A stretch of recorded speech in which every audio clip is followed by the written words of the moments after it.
Okay, ladies and gentlemen, we'd like to reconvene, and we are working our way through the blueprint for Maryland's future funding formula work group recommendations, and I think we're up to number 3. Is that right, Rachel? Yes, we have gotten to number 3. So in an attempt to sort of try to move this along a little bit, what we thought we would do is move to sort of a bigger picture discussion about the formulas and what the work group is recommending in terms of the different funding streams and where the money will sit. And so through a combination of what we refer to as the matrix, which is a long legal size sheet of paper on your desk with the gray shading. And then right either in front of it or behind it is what we call is a packet, a stapled packet. And the top page says recommended per pupil foundation calculation. And so we're going to walk through these two documents, kind of the matrix first and then the per pupil amounts, but they interact with each other. And so actually, Justin, do you want to give an overview of the matrix? Sure. So I believe this looks familiar for those of you who've been, with us now for 3 years. What we've tried to do within the matrix is designate the areas of funding that are going to be wealth equalized. And so that is anything within the box will be wealth equalized. Anything to the right of the box is either fully state administered, a state categorical, so it'll be fully funded by the state, or short-term funding. Again, it will be coming from the state, but it's only in the short term. It will be gone before the full implementation. And then within the box, within the equalized, the wealth equalized formulas, we are looking at the 4 current formulas, which include the foundation formula, special education, comp ed, and English learners, and adding a pre-kindergarten funding stream, at least until full implementation. We've talked about keeping that to the side because districts will be implementing pre-K and the percentage of students in that at different rates. The concentration of poverty calculation, which is done at a school level. And then what we're calling equalized categoricals. So it's a number of the recommendations that really have a trigger in something like teachers getting their national board certification or students being CCR ready, college and career ready. So there'll be funding streams that actually have a trigger within that could be differentially implemented. Some districts might have their students at college career readiness sooner, some a little different pace. And so it's about an actual, once an occurrence happens, you would receive that funding, but it will still be wealth equalized. Justin, just to, since you've mentioned that, about the 3 columns outside the box. They actually, well, the first 2, well, the state-funded programs, the ones that are not in the formula, by having them outside, provide a means of accountability, is what I was trying to say. That, in other words, funds don't flow until something is successfully implemented. I think for some of the categories, Chairman, for one example, I think where that's not quite the same is concentration of poverty. Right. Yeah, I've set that aside. Yeah, set that aside. Yeah. But for example, the career ladder for teachers, right? Well, the career ladder. So the career ladder is inside the equalization box. Right. But it won't happen. So anything in the equalized categorical, or for the most part in the equalized categorical, has a trigger, to your point. Right. Something has to occur. Right. Before funding will be derived. I was just trying to make the point that there is accountability built into some of these allocations. Absolutely.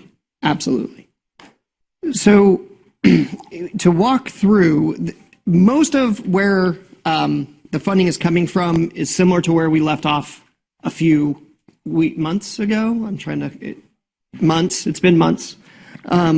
there have been a couple differences. And so I think we might just walk through everything again to know where stuff is, and then we'll highlight what has changed.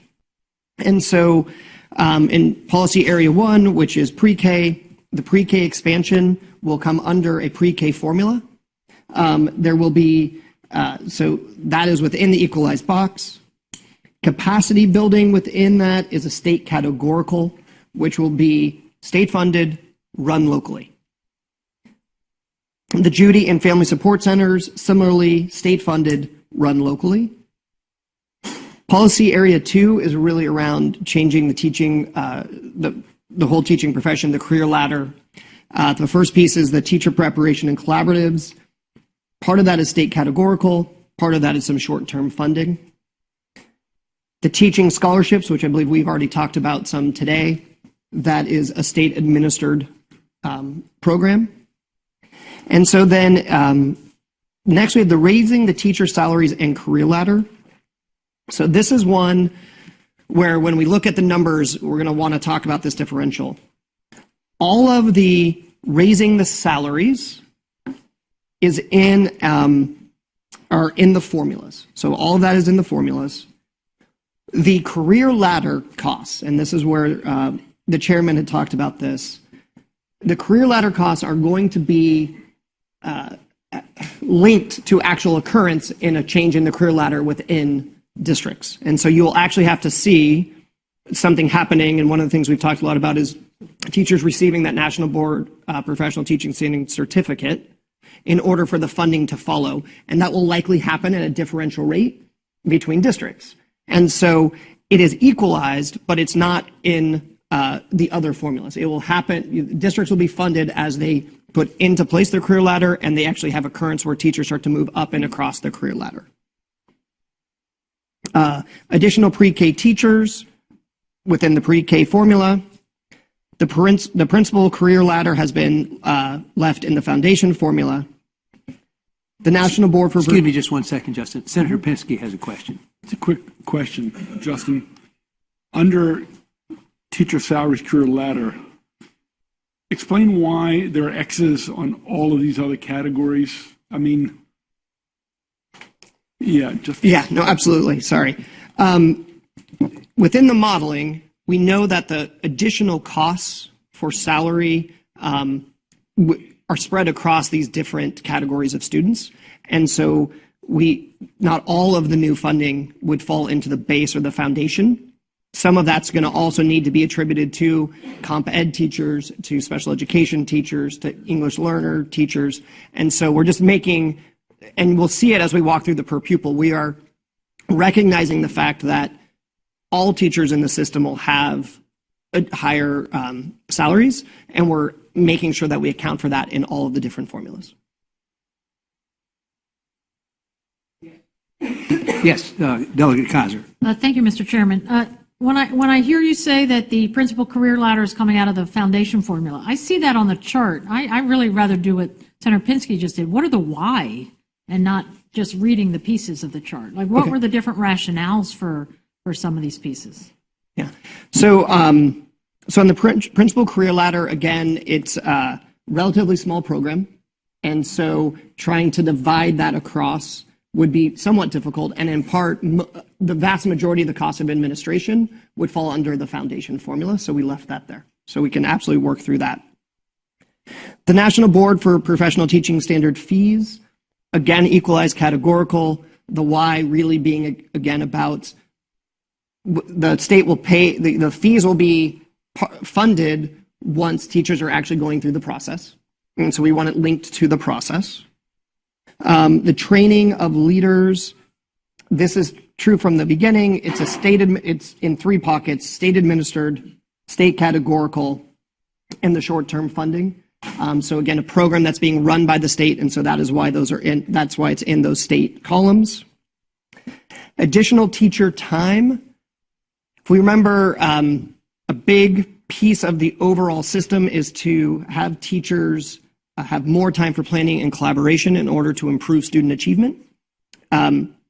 We've put those dollars in the foundation because really where we're providing that release time is for those foundation teachers, we assume actually that systems are using at some level some of the other teaching staff in order to provide some of that. So that fully goes into the foundation to ensure that there's that additional planning time. And then the last is the training of teachers. And again, that's a state administered program and changing the way that teachers are trained in the state. Since I know there's some interest in having more explanation, I think maybe we need to move back and forth between the documents, and hopefully that will give you a little more of the why as we walk through it. So if we start with the first page of the stapled packet, and at the top of it, it says recommended per pupil foundation calculation. So the first column on your matrix is the first page here of the stapled packet. And this is the building, the per pupil foundation amount, the foundation being the primary funding formula for state education aid. And the concept is that dollars that are being provided essentially to educate all students would fit into the foundation amount. And that's where you want to, so that's the concept. And so if starting at the top of the page, the current base, the current per pupil foundation amount for this fiscal year in our formula is $7,244. And then under the additions, the first line are the increased dollars for teacher salaries. This reflects the 10% increase that the commission proposed in order to bring salaries up to competitive with our Massachusetts and New Jersey neighbors and move towards getting towards comparable salaries with other professionals. And it also includes the $60,000 minimum salary that the commission is recommending. So since that's all teachers, and so for all teachers that are essentially general instruction teachers, those dollars are falling in the foundation amount. The next line, and so a lot of these are things that Justin was just talking about. The next line is the cost of the additional collaborative time, the teacher time, the embedded professional development in the school day, the many more teachers that we're talking about having in every school so that teachers are in front of the classroom about 25% less of the time than they are now, and they have the ability to provide individualized instruction, one-on-one, group tutoring, analyzing student data, working with their colleagues in subject matter and grade level. And so that is $1,151, the cost that, so what we've done is we've taken the cost that the commission estimated in order to implement this recommendation, and then through the magic of math, turned it into a per pupil amount. And so that is what that dollar is. And let me also say, this, all of these numbers are starting out in fiscal $20, and then we're inflating them to fiscal 30. And so at the bottom line number is what the amount will be in fiscal 30. So we're building to fiscal 30. This is at full implementation. This does not get into any phase in at this point. This is what will it be in fiscal 30. The principal career ladder is also incorporated into the foundation amount, again, because the principals are in all of the schools. The behavioral health increase, this is the mental health coordinators that were required by the Safe to Learn Act, and that was funded, actually started to be funded under the blueprint in fiscal 20. The other recommendations for increasing school-based mental health and health services are a categorical program that is sitting outside the box in the matrix. The next items relate to policy area 3. The first one is the college and career readiness. So if you recall, what the commission proposed is additional dollars based on two things. One, the students who are ready, college and career ready, and are ready for those post-college and career pathways, including more rigorous CTE programs, and then the students who are not college and career ready by the end of 10th grade and require a different instructional method, not just take the same course over again, but teaching the material differently so that students are able to learn it, and in a lot of cases, more project-based. And so because the dollars, because every student will be either college and career ready or not college and career ready by the end of 10th grade, a portion of that cost can go into the foundation. And that is what this represents, half of the money that would be for all students, because everybody's going to be either college and career ready or not college and career ready. The next line is the additional career counseling that the commission is recommending. The commission recommended that there be a career counselor in every middle school and high school in the state. Staff has also modified the cost estimate for that a little bit to account for different sizes of schools, which that we know that there are some larger high schools that would need more than one career counselor based on their enrollment. And so that cost has gone up a little bit since what the commission originally recommended. And then on a per student basis, it's $58. Now, let me just say here that the commission recommended that, or recognized that different school systems or counties or jurisdictions might want to implement this career counseling model in different ways. And so the cost is reflective of the equivalent of a career counselor in every middle school and high school. Each jurisdiction programmatically would still need to, within their jurisdiction, however they choose to determine how the dollars are going to be spent, agree on how the dollars are going to be spent. And it could be through the community colleges, it could be through American Job Centers, it could be through career counselors in the middle schools and high schools. Then the last two items are new items that I'm going to ask Justin to explain, that essentially go back to the purpose of the foundation amount and sort of making sure that we're covering costs. So a couple of things that came up during the commission's work were, one, ensuring that there's adequate maintenance and operations funding. And so we took a look at some actual funding and some recommended funding from the adequacy study and looked at the differential per pupil between what's actually occurring at a per pupil level and what was recommended. And so that $97 per pupil gets us up to, fills that gap between the recommended and what's currently happening. And then the supplies and materials for new teachers, there are a lot of new teachers in the system, which you see up on that cost of collaborative time. And what this estimates is at, I think, $525 per teacher, per new teacher. How much would you need on a per pupil level to ensure that they have their supplies, materials, a computer, things like that? And so it costs $6 additionally on top of the new teachers in order to provide those supplies and materials for that staff. So Justin, if you could pause just a second. Senator Carrozza has a question. Thank you. And Rachel, I appreciate that additional guidance. I'm just going to ask kind of a more general question just to make sure, if I was trying to explain this chart to a parent in Pocomoke, I just want to make sure I understand the categories in the box are wealth equalized, which means that would be based on the current property income wealth formula? We haven't gotten to that yet, but in terms of the local wealth issues are.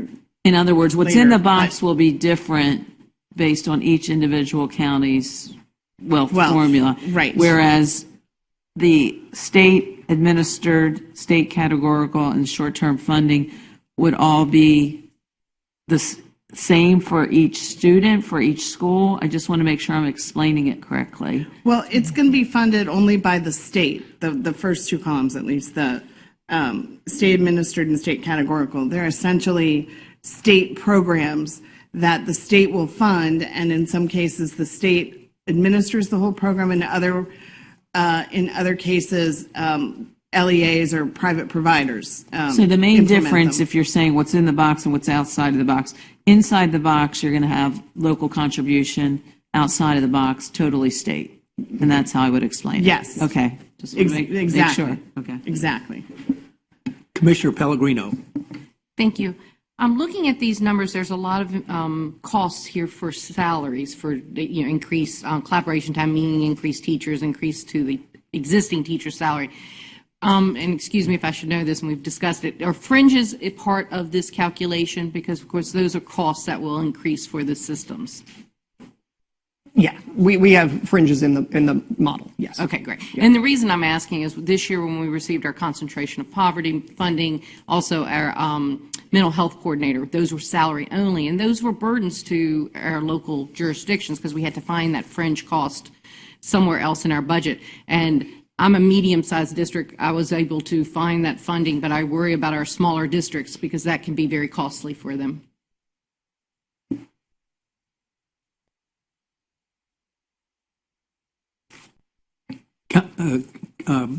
Commission Member Wilson.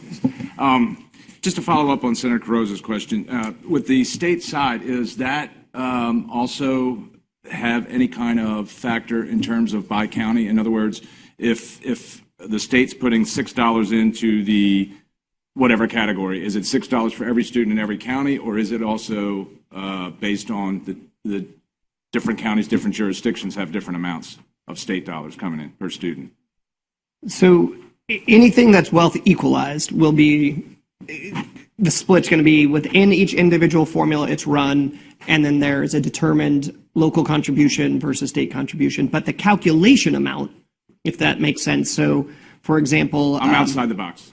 outside the box. It's the state-run stuff. Is each category there that the state is funding something, is it the same amount per student in every county, or is it vary by county? I think it would be the same, depending, but not everything is going to be a per pupil amount. There are just different formulas. So some of this is about teacher prep, some of it's about students, and so it will be the same amount of funding for every county, depending on what that formula looks like. The unit of analysis within the formula, because not everything's a per pupil on that right side. Okay. I think what he was asking, if I'm correct, is are those dollars wealthy equalized as they go to the jurisdiction? Okay. Same amount. Yeah. Commissioner Showalter. Thank you, Chairman Kirwan. Just a quick comment. Is it possible as we go forward and as we try to communicate these ideas to our different stakeholders, if DLS can make some charts that might be a little more accessible for the public? Just something to throw out there. I know you don't have anything to do. just an idea. We're trying to make this accessible. This is pretty complicated. If you have ideas about how it could be more accessible, we are all ears. Okay. We will communicate about that. Okay. All right, thank you. Let me just go back to Commissioner Pellegrino's question, and I was conferring over here because when we calculated the cost of the mental health coordinator and the community school coordinator and the healthcare practitioner, that included fringe benefits. Let me just be clear. What the commission staff calculated as those amounts included fringe benefits.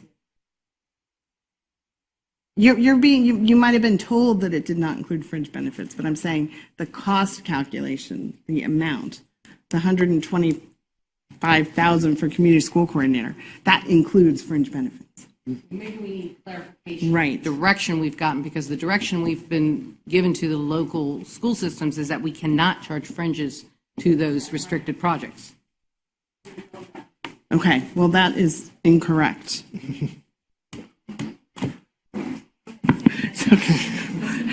So I can talk to Amelie about this, but so the cost, the dollars that were provided for the community school coordinator and for the mental health coordinator through the blueprint included fringe benefits. Sure it did, yeah. Right, but apparently the direction that they've gotten from MSDE is that they cannot charge fringe benefits. We'll double check. Yeah, so we need to follow up. Text her and Yep, we'll maybe follow up on that. Before we leave today. Okay, we'll follow up on that. Okay. Who else? Commissioner Schaefer. Is there, oh, yes, Commissioner Schaefer. Thank you, Mr. Chair. So while we're on that, those lines, could you just clarify for me, when I'm looking at the matrix, under policy area 4B, so there will be foundation money appropriated for that, but it's also over here in state categorical, and so what's specifically covered by the state dollars? That is the expansion of the school-based health centers. Okay. And the school-based health centers, it's a program that is jointly administered by MSDE and the Department of Health. Okay, and expansion meaning that provides staff or services or whatever. The commission recommended essentially fully funding the original, inflation adjusted, the original goal for the program. I think it's an increase of $12 million or so for the program. Okay. Don't quote me on that. Maybe somebody will check my number. Thank you. Commissioner Hedelman. Thank you, Mr. Chair. Two hopefully easy questions. One, under pre-K expansion, why isn't that in the base? Why isn't pre-K in the base? So pre-K, and we will get, it is on page, the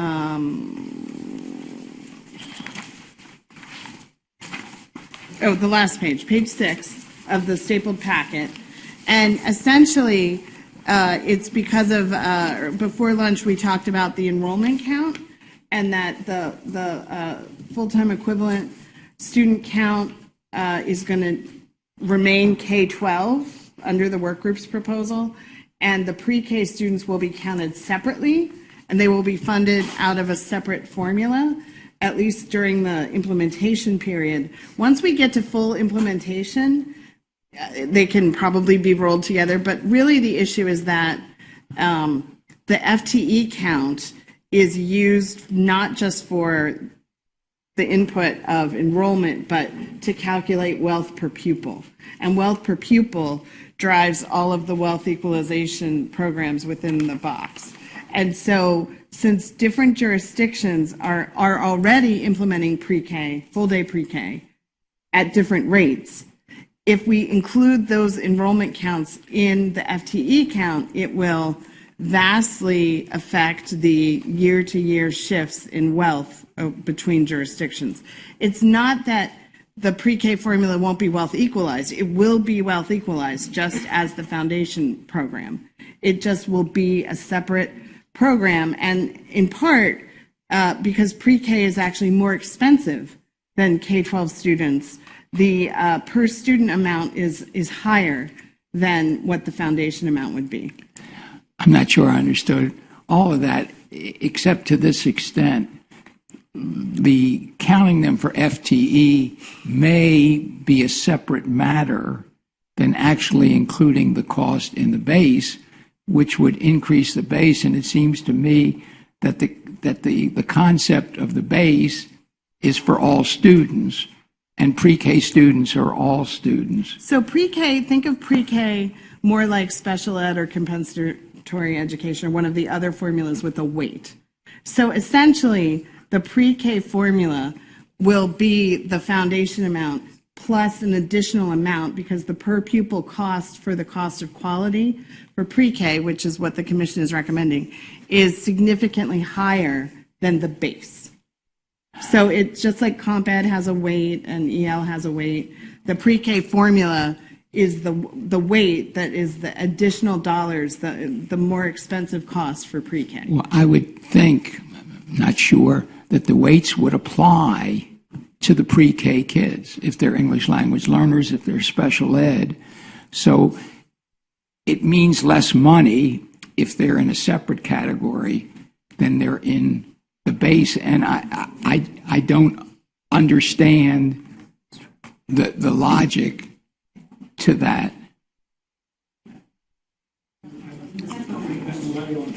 Right, so pre-K students who are eligible for special education services will be in the special education count, which is a separate, that's not the FTE count, it's a separate count. FTE is only for the foundation and wealth per pupil. I appreciate that. Maybe I just disagree. That's all. And it just Well, seems to me. I don't think you disagree. I just think it's maybe it's an understanding issue. It matters if it's in the base, but you get more higher numbers if it's in the base. No. Oh, okay. Then I think accept it's you just for an that. understanding. Yeah. I don't. Okay, I'll accept your word for it. Yeah. So, Okay. Thank you. If that's true, Okay. fine. Thank you. yes. Let's continue. Right, so finish rounding out the foundation per pupil amount. There's a cost savings heading, and so the commission also recognized that as we do things differently, there are some costs that will be reduced as a result of this additional spending and different spending. And so the two pieces that affect the foundation amount is the additional dollars that are spent for professional development every year, essentially out of the administrative costs of the school systems, because we're now going to be embedding that in the school day and not these one day here, one day there, professional development type activities. And the other piece is, and I can't remember, I think it was Senator Carrozza, but I might have that wrong, talking about autonomy for teachers. Oh, no, I think it was Senator Bates. But anyway, whoever brought it up. So part of the concept of the commission's recommendations is that over time, as we have well-prepared teachers and that are treated as professionals and paid as professionals, there will be more autonomy at the school level and less sort of central and mid-level administrative costs, because the schools are going to have more autonomy. They're going to take on more of the decision-making that is done in many cases now at the central office. And so the commission accounted for some savings related to that at full implementation, so in 10 years, and that is also reflected here. And so that gives us a new per pupil foundation amount of $9,150 compared to the current spending of $72.44. So a little less than $2,000 more per pupil in today's dollars. And then when you adjust that for inflation, the new base in fiscal 2030 is going to be $11,326. Of course, this is based on our projections of inflation, which are around less than 2.5% a year, between 2 and 2.5% a year. So that's the foundation. Moving on. Commissioner Heddleman. Thank you, Mr. Chair.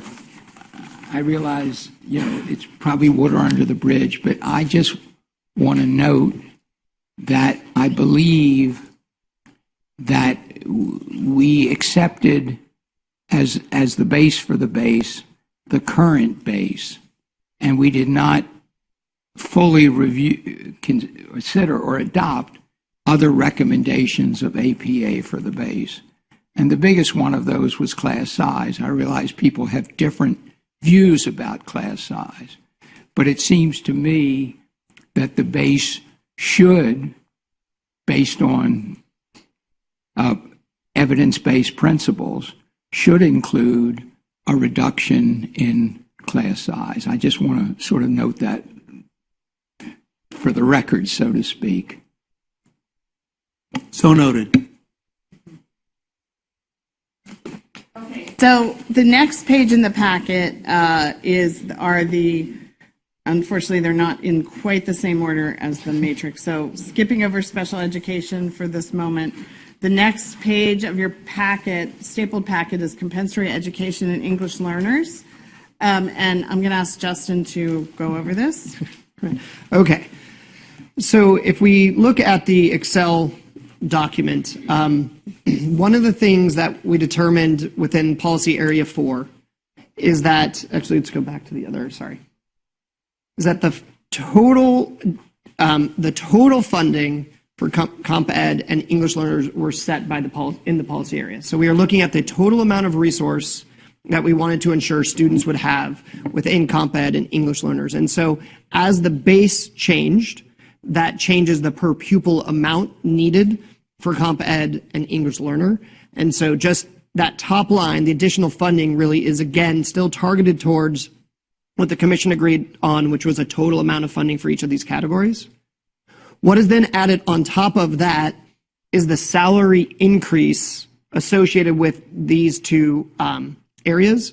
You'll see it's a little bit more on a per comp ed student level than it is for English learners, and that's very much in part because there are just less English language teachers in the system today than what we will see over time. And so that's part of the distribution of additional salary. And so the new compensatory education dollar amount per student, once you add in the salary increase, is $6,739. That produces a weight of 0.74 on the base that we looked at on the prior page of 9,150. The English learner additional amount per pupil is 7,931, which is a weight of 0.87, again on that base of 9,150. And then you can see that inflated to the FY30 dollars, around 8,350 for comp ed and around $9,800 for English learners.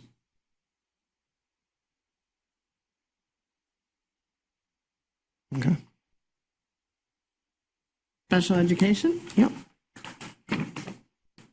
So special education, as you'll remember, is a little different than the other calculations that we have. This is about a placeholder weight that was derived looking at current total special education expenditures in the state and creating a per pupil figure. So that placeholder weight, again, looking at current funding, is $13,619, which is on the $9,150 base is a weight of almost 1.5. When you inflate that out to the FY30 dollars, it's $16,856 per student. And so again, that is a placeholder weight based on what is currently being spent in total for special education kids at a per pupil level. And you might explain why it's placeholder. So the placeholder part of that is that there is a statewide study being undertaken currently to look at the costs and funding for special education. I believe that the report is coming out in December. The final report is coming out in December. That should have some recommendations on what a funding structure and a level of funding might be for special education students.